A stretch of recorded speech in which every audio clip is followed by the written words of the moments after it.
Another day, another modification to my supercharged S650 Mustang right in front of me. I've been contemplating about doing this modification for some time now, but I finally pulled the trigger on doing it, and I'll tell you why. If you're new to the channel though, this is my supercharged 2024 S650 Mustang, and I did throw a fat 3.0 liter Whipple supercharger on there, and I have absolutely no regrets.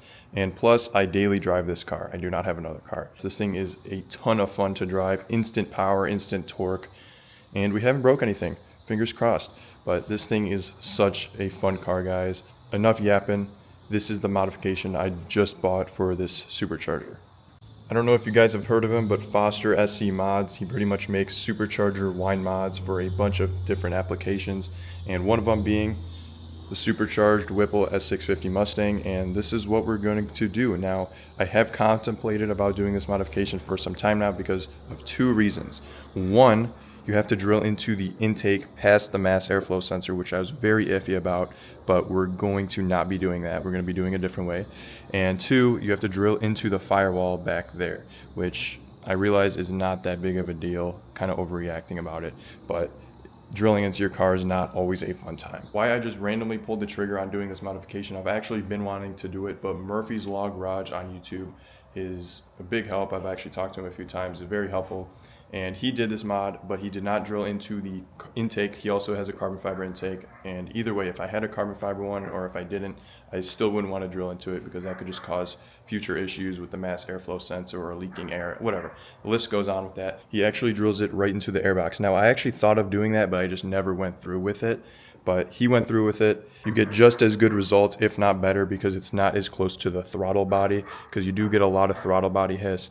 But you pretty much drill right into the back of the airbox back here, and then it's a straight shot into the firewall right under pretty much the brake reservoir down there, which we'll show you in a little bit when we drill and install this thing. Great idea, just straight shot, and you don't have to worry about any issues with leaking air to the intake or past the mass airflow sensor or anything like that. So great idea. He is the reason why I pulled the trigger on this and went through with it. This is everything that comes in the kit. It literally comes with absolutely everything, which is very rare nowadays. It comes with a drill bit, comes with a blade, which most kits, when you need stuff, they don't have it. You have to go to Home Depot mid-installation. Comes with grease. Check them out, Foster Supercharger Mods right here if you're interested. So this 90-degree bend angle tube thing right here is supposed to actually go here. This is what you drill into, and then it angles the tube into the firewall, but we will not be using this unless you wanted to do that method. It also comes with this right here. This is the straight shot piece, I like to call it. So straight shot from the airbox into the firewall. Like I said, this is the connecting piece. Comes with the rubber grommets. Comes with extra heat shrink because we're going to have to cut this big beefy tube. We're going to have to cut it, and it comes with this piece which you put on the outside of the tube that goes into the cabin right below your feet pretty much, or above your feet by the brake pedal. This pretty much amplifies the sound of the whine through the cabin. As you can see, it kind of has that clear membrane thing on there. It's kind of like a diaphragm, and it's very important. It's kind of like a drum. Very important piece. This will project the sound throughout the cabin. And if it is too much sound for you, there are ways to sound deaden it a little bit. You can get like a latex glove, or if you guys know those physical therapy stretch bands, you can put it over this and put a rubber band if it is too much, which we will try and see what method works the best and which sound you like better. So we will try that all out in this video. We ended up taking out the entire intake, and we are going to take out this driver's side airbox. And what the plan is we're going to drill a hole about right here with that drill bit, so then the tube can just go straight into the firewall, like I've said a few times now. But this is what we're working with. Haven't taken off the intake. There's the belts, all this cool stuff. So let's get this box out. Just one 10mm bolt right here, and then there's some clips connecting to the air duct from the grill right here to get that fresh straight air. So we're gonna unclip that and take this box out. The next day, I finished it up all last night, took it for a few test drives. I don't know how I feel about it just yet. I'm gonna show you guys how it's sitting in the engine bay really quick, and then I'll go further into detail with it. So it's probably a little bit hard to see here, especially with my shadow. So this is the tube right here, and it goes all the way down into the firewall. You guys probably can't see it. It's really hard to see, but it goes all the way down to under this brake box, brake fluid reservoir pretty much. There's an area right down there by the steering rack, and then it goes into the intake right here, which is probably really hard to see. But there's the tube. You can kind of see it a little bit, maybe not. And it goes right into the air box. And then that just goes straight to the firewall like I showed you guys. So here's the tube, it goes from here. This is the tube right here. Really hard to see. This is the tube, and then it goes, I don't know if you guys can see it, but it goes straight down to the firewall back there. And then as we come down to underneath the driver's side footwell, there is that diaphragm cap that I was talking about. We kind of just poked it through the felt or whatever, the soundproof stuff. There it is. So that makes all of the noise, and honestly, it looks broken. This is my first time getting down here looking at it. Either it's cold or that's condensation, maybe. I don't really know, but it looks like there's condensation in there, maybe. So how do I feel about it? Honestly, I was expecting a little bit more, honestly, because when you're just cruising around driving normally, you get a ton of just sucking air. It's not even throttle body noise at this point. It's just sucking air because, so like I said, the tube is in the air box, correct? So now it is trying to suck air from inside of the cabin. So obviously the tube is connected to the air box where the air filter is, and now it is trying to suck air from inside of the cabin, but it can't because we have that cap over the tube under the driver's side brake pedal pretty much. So it can't suck air, so, but it's trying to, but it can't. So you're getting a lot of just sucking air noise when you're just cruising. And then when you're like into boost, but when you're in low boost, you get a combination of both the whine and the air. And then when you're at max boost, you get strictly only whine, which I will demonstrate for you guys here shortly. But I'm gonna give it a little rev here. Let me turn the air off because you can, I don't know if that's making it too loud in here. So you can hear that air sucking noise if you just rev it a little bit, which I will right now. So I hope you guys can hear that. It's pretty loud. You can hear it, but when you have music on, you can't really hear it that much, which that's a pretty good thing, I guess, so that you don't have to hear it when the music's on. I will go drive around a little bit. Let me just drive around actually right now. And I also put this over it. This is like a physical therapy, like stretch band for stretches, and that reduced about 95% of that throttle body noise. But then you are also reducing the sound of the whine. There's not really a win-win here, which I will demonstrate. Let me drive around right now, actually. Just cruise normally around this park, and you guys will be able to hear that air whooshing noise. I'll give it a little throttle, like I'm accelerating at a light. I don't know if you guys can hear that. I'm sure you guys can hear it. It's like a whine is trying to get through, but obviously you're not going to hear the whine until you're into boost, which I knew that going into the purchase. Just cruising around when you're like locked into a gear and like low RPMs, you don't hear it at all, which is a good thing.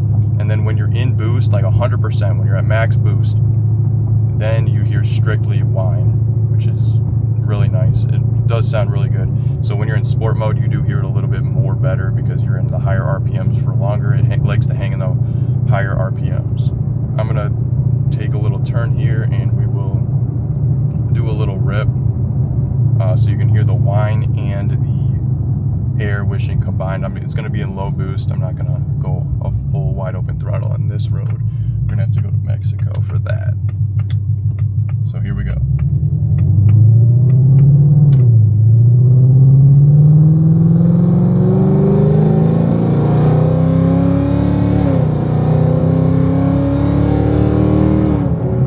And as soon as you let off the gas pedal, it stops. So there's that. I'm sure you guys heard it. It's a combination of both the air and the whine. But then when you're wide open throttle, high boost, you get only whine, which sounds really, really good. So that's why I kind of have mixed feelings on it right now. Alrighty, so now we're going to do a WOT pull. I'm about to smack it in a second here. You can hear the air sucking noise. Third gear.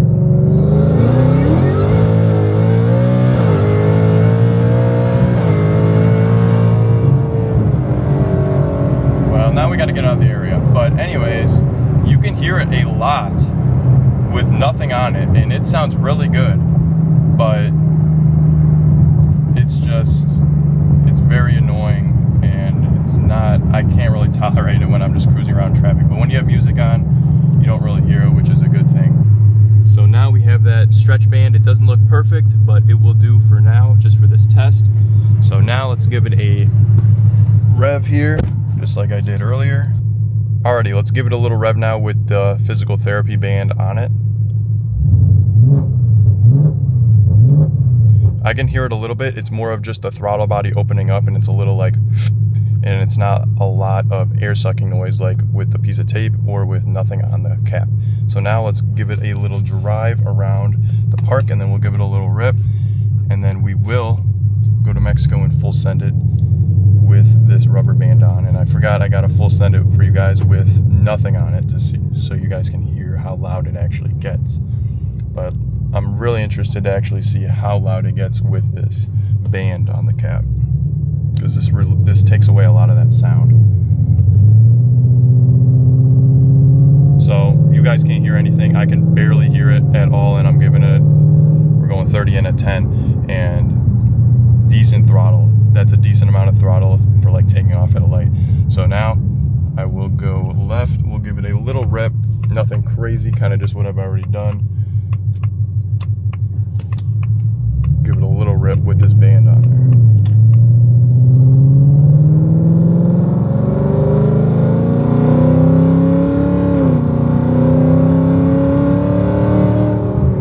So I don't even know if you guys were able to hear that. You can hear it a little bit. You can hear the air sucking noise. It's a lot less than it was. Probably like 50% less than it was before with the piece of tape or with nothing on the cap. So that is a big difference. And it's pretty much like a rubber glove. If you don't have a physical therapy band, you can just put a rubber glove over it or something like that with a rubber band. So now we're gonna go to Mexico really quick. We're gonna full send it with the physical therapy on. Alrighty, made it to Mexico, sort of. Drop a few gears. And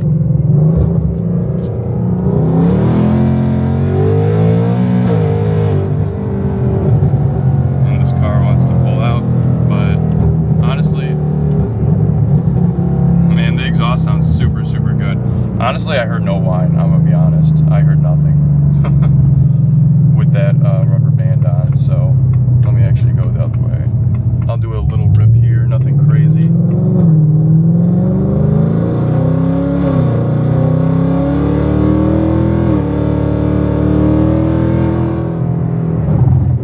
Yeah, so physical therapy band method, no go. It reduces the air sucking noise a ton.